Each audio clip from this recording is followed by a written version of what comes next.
હું ધ્રુજતી ને બસ આમ જ એક વિકટ સસલી પછી એ મારી પાસે આવે અને આવી રીતે કહે, એ પાગલ, ક્યારે કોઈનાથી ડરવાનું નહીં. જો ડર ગયા સમજો મર ગયા. અને ખરેખર એ કોઈનાથી પણ ડરતી ન હતી. ઓહ સોરી, હું પણ ક્યારની એની વાતો કરું છું. પણ એ કોણ, હું કોણ, એ તો તમને કહેતા સાવ ભૂલી જ ગઈ. એ એટલે મારી બેનકી, મારી મોટી બહેન, પોલીસ કમિશનર. હા, હજી એ પોલીસ કમિશનર બની ન હતી. હજી તો એ કોલેજના છેલ્લા વર્ષમાં હતી. પણ નાનપણથી જ એને પોલીસ કમિશનર બનવું હતું.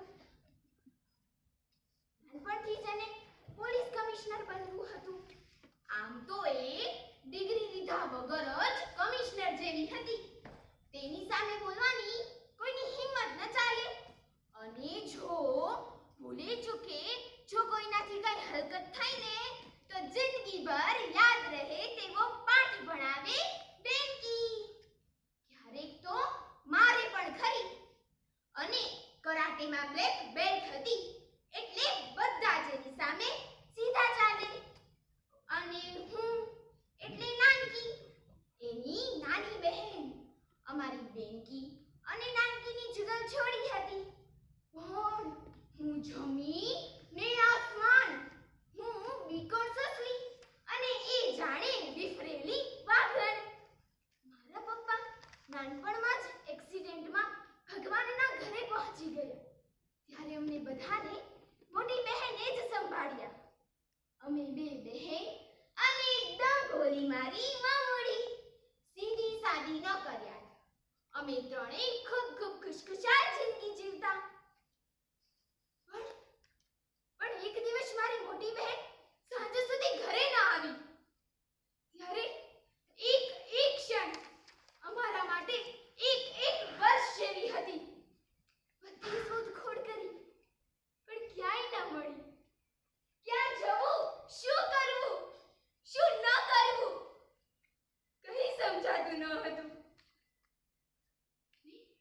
ને અચાનક પોલીસ સ્ટેશનેથી ફોન આવ્યો. અમે દોડીને ગયા. પણ એ તો ના મળી.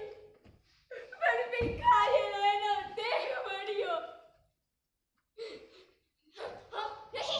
નહીં, એ કમિશનર, ઉઠ.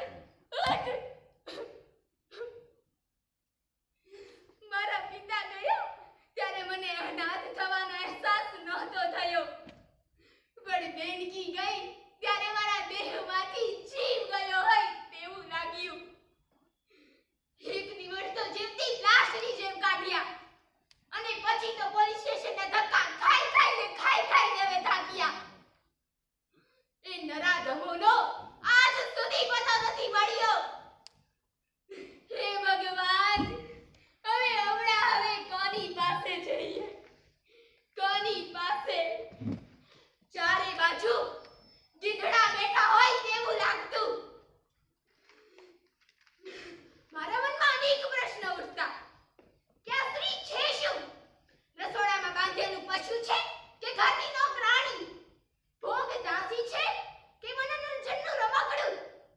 આખી જિંદગીનો ચોઈસનો વોઇસ આખરી સ્ત્રી છે શું?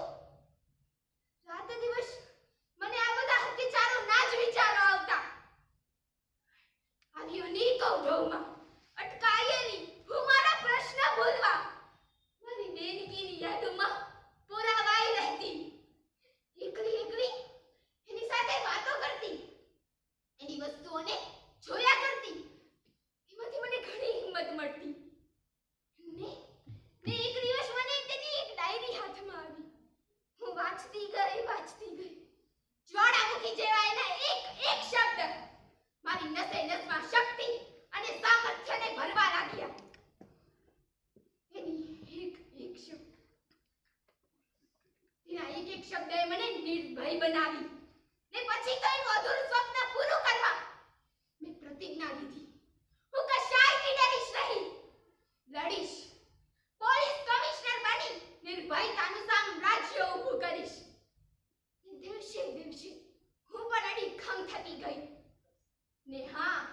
લોકો કહેતા હવે હું નાનકીમાંથી બેનકી બની ગઈ છું.